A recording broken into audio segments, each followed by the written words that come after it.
Hey everyone, I've upgraded audio and video quality compared to a couple days ago, and I've got a new piece of software to show this kind of stuff and to make these reaction videos. So I hope it's a lot better for you guys. I'm now gonna react to Charles Cornell again, who has a video about the One Piece opening theme, and I've never seen One Piece, so we'll have to see what this is. I'm curious to find out. Let's check it out. Since the first broadcast in 1999, One Piece has had 25 openings, and that's just TV episodes, not counting movies or specials. And the original theme by Hiroshi Kitadani has been replaced many times over the years. But it remains one of the absolute icons of One Piece. And this theme is wild. 富、平成、力、この世の全てを手に入れた男、海賊王オールドロジャー。彼の死に際に放った一言は、Okay, so I can already hear stuff going on here, and I actually found an instrumental version of this because I really wanted to hear some of the stuff going on in the background underneath the narration in the opening. And it is sick!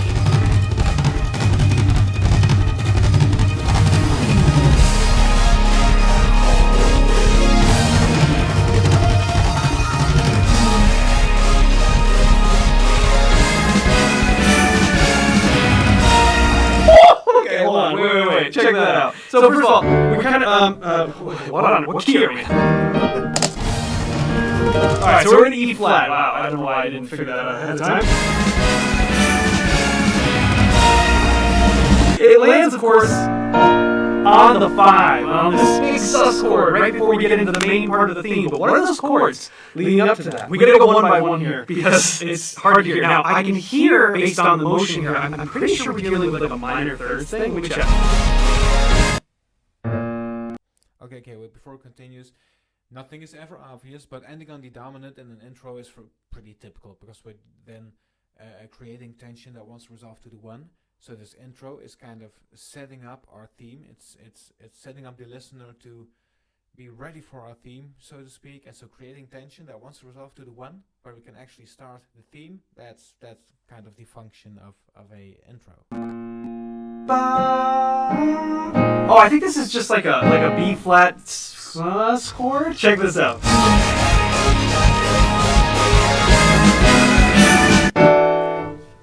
That's what this is.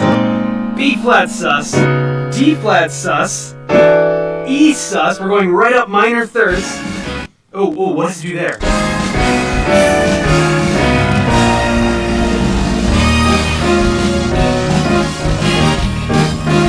So all we're doing is we're keeping E flat in the bass, and we're going E flat triad, D flat triad, B triad, which, as you'll remember, this is like the anime sound, right? So many themes and soundtracks in anime use this movement.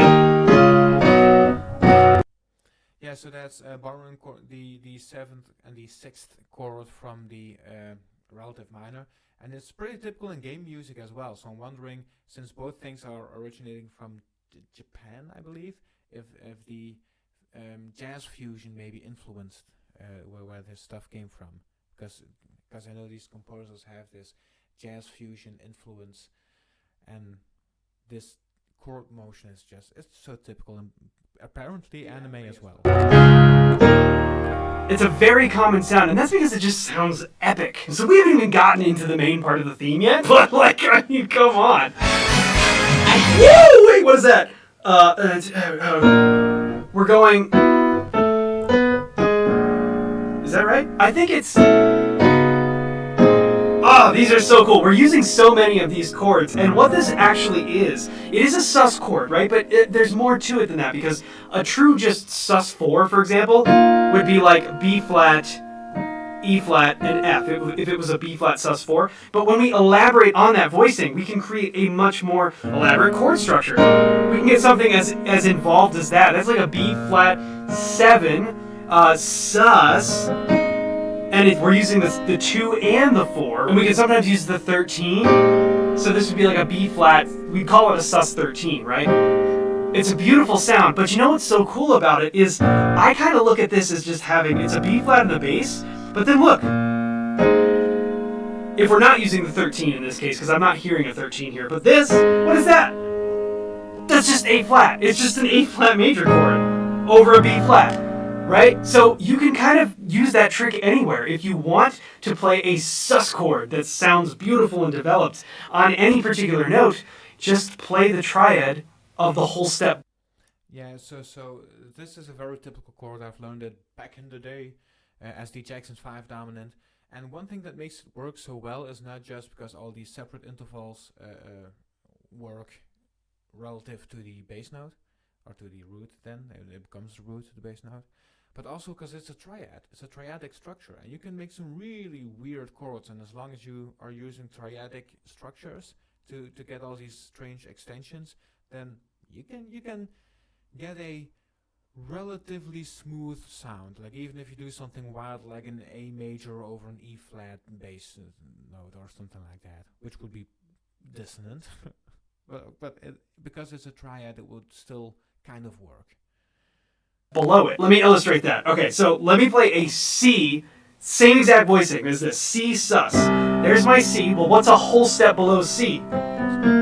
B flat. Let me just play a B sharp. There's F sharp, major chords, with harmony and chord voicings that you can figure out and then utilize in your own playing to be able to play chords like this anywhere. And if you want to know a whole lot more, well, guess what? The Black Friday sale is still going on, but today is going to be your final day to take advantage of that sale, is what we said at the beginning of the weekend. But then your feedback has just been so unbelievable, and we've heard so many amazing things from all of you. We wanted to give you just a couple extra days to get a hold of that sale, and so we are extending just by 2 days, guys. That's it. So that means Wednesday will be your final day to get a hold of that sale. If you click the link below, it'll take you straight there. You get my entire course library. It's a $700+ value for just $99 because Black Friday sales should be actual Black Friday sales, not just stupid 15-20% off that everybody seems to be doing nowadays. No, we wanted to do something real. And as you may know, this is how we support this channel, and your support is just so appreciated. So I can't thank you all enough. Let's get back into this because wow. So we're using those sus chords, and we're just going, we want to end up here,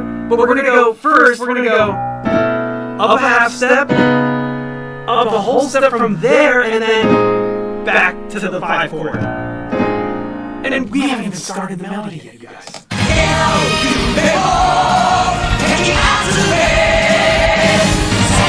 Let's take a look at that. There's just so much going on so instantly. We're using a basic motion here, which is the 1 chord. We're in the key of E flat, and we're going to the 5 chord, but we want to create a consistent motion in the bass line. So instead of just going from E flat and down and then playing a B flat, we're actually going to go down a half step, and we can do that because this D is actually part of B flat major. It's B flat major's 3rd, right? So we're putting the 3rd in the bass. So we go E flat, B flat, and then we get another chromatic downward motion to D flat. We turn it around with a 4-5. A flat, B flat, back to the beginning again. Listen to this.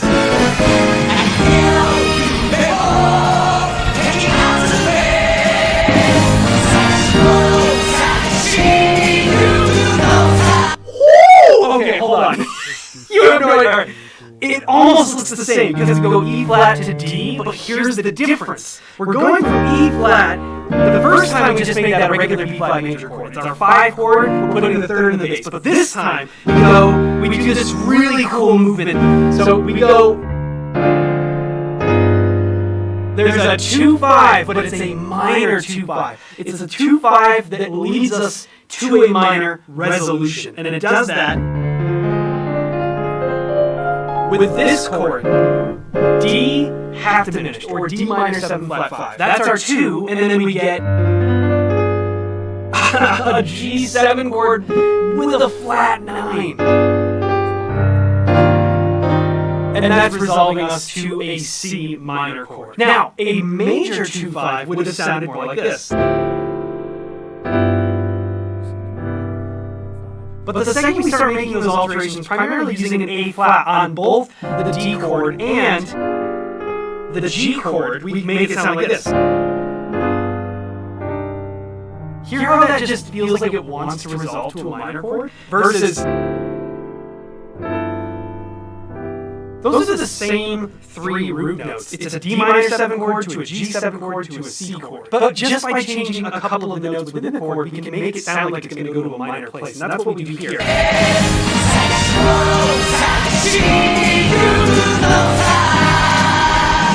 Even changing just one note, actually, changing the A to A flat. Whoa, and then we get... Before going to our 5 chord, that's an A half diminished. And then...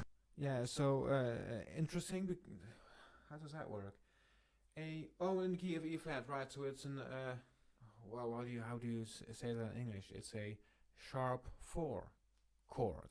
So if you, let's imagine the key of C, you got F major 7th as the 4 chord, and if you raise the F to F sharp, you get F sharp, A, C, E, F sharp half diminished, a chord leading up to the 5. You could also see it as the upper structure of the secondary dominant, but that's not really how it, this comes from classical music. This is old stuff, and there wasn't really, they used secondary dominants in classical music, don't get me wrong, there's nothing new about that, but the sharp 4 chord, I'm just going to call it that, that's its own separate thing. So that's what's being used here for as far as I can tell. Yeah, we get that same. That's so cool.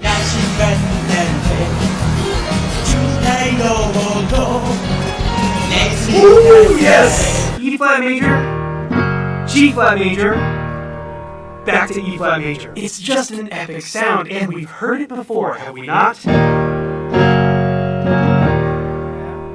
What's that sound like? It's just an epic chord progression.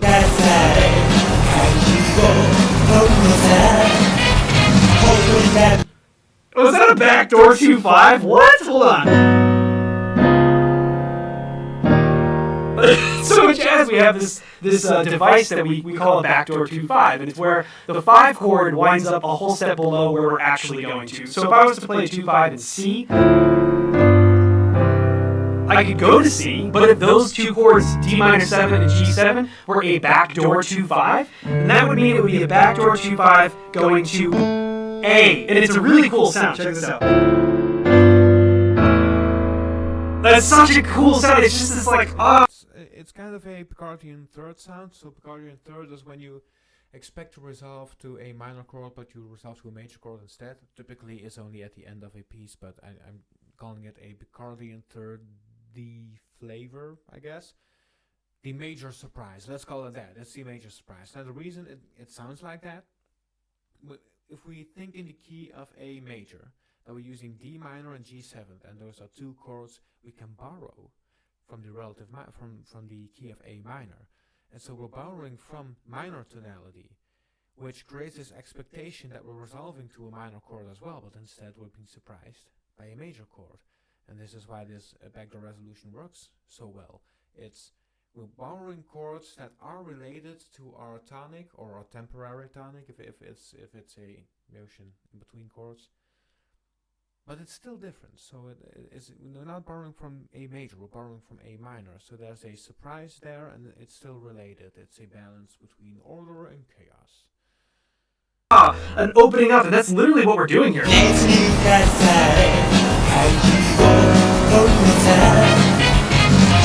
Yeah! Woo! Okay, so we can hear our bass note going A flat, G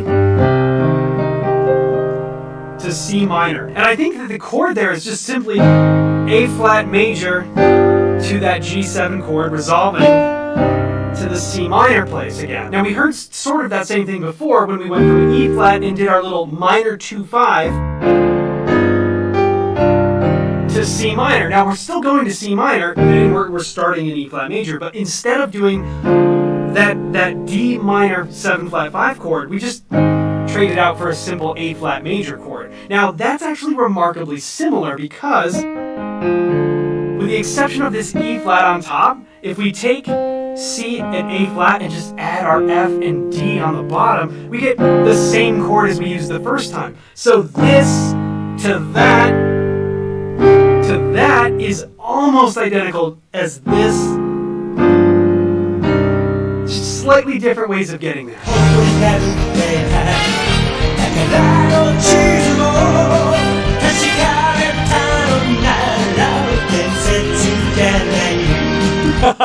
We go right around the key circle there.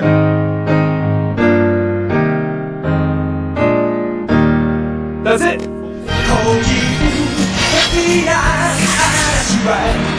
Whoa, okay.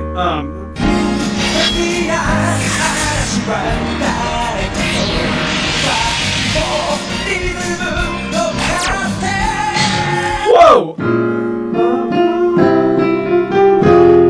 Okay, that's where we're going now, I guess. B flat minor, this is the first place we went. A flat, and then we resolved it to our home key. And now we go back here, but instead of doing the same thing again, we go from here, and now we set up this 5 chord, and I think the melody even does that.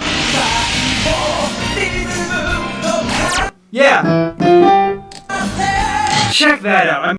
Okay, so what's kind of cool there, what makes it work, we're going from B flat minor to A flat to E flat.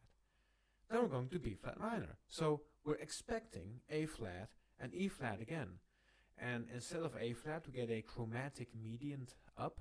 The diatonic mediant would be C minor. C minor having notes C, E flat, G, sharing the C and the E flat with A flat. So they're sharing notes, which is why they're mediants, which is why they are related to each other. But instead of getting C minor, we're getting C7.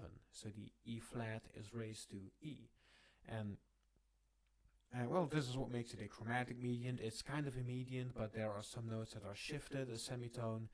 So there's some chromatic movement going on there internally. And this means the C7 is still sort of related to A flat, although not too much. Which makes it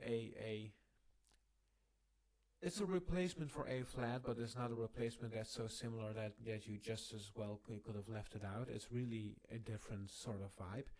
And the vibe we're getting right now is that it's a secondary dominant for the 2 chord, the 2 chord being subdominant. So first we start on B flat and we're moving to the tonic. Now we start on B flat minor, by the way, and we get a secondary dominant going to the subdominant. So there's motion to tonic, then motion to subdominant. So I'm expecting motion to dominant. Then I don't know, but maybe it won't do that. I'm not sure, and it doesn't have to do that. But this is what would be the sort of harmonic cliche that's been around since Bach. It's really just doing an incredible job at leading us to that resolution. There's like no other place we can go. It's such great melody writing.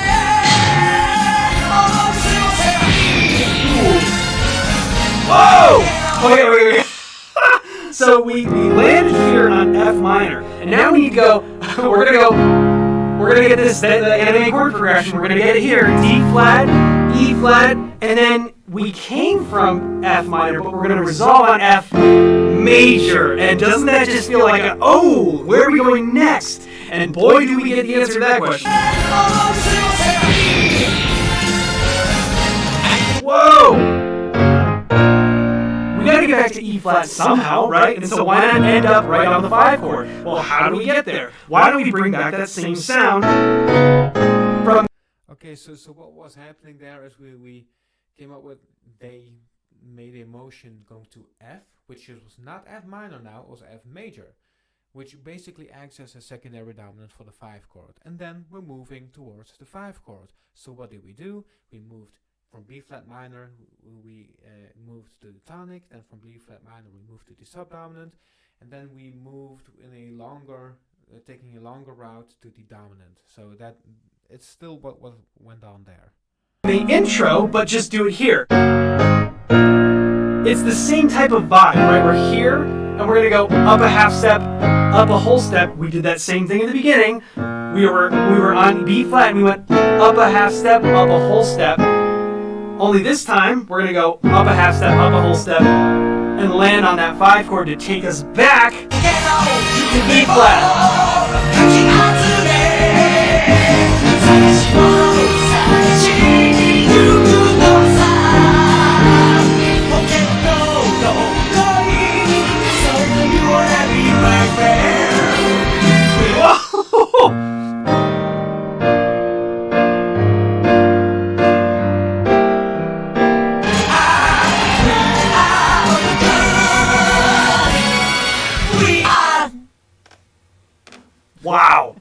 man, that ending.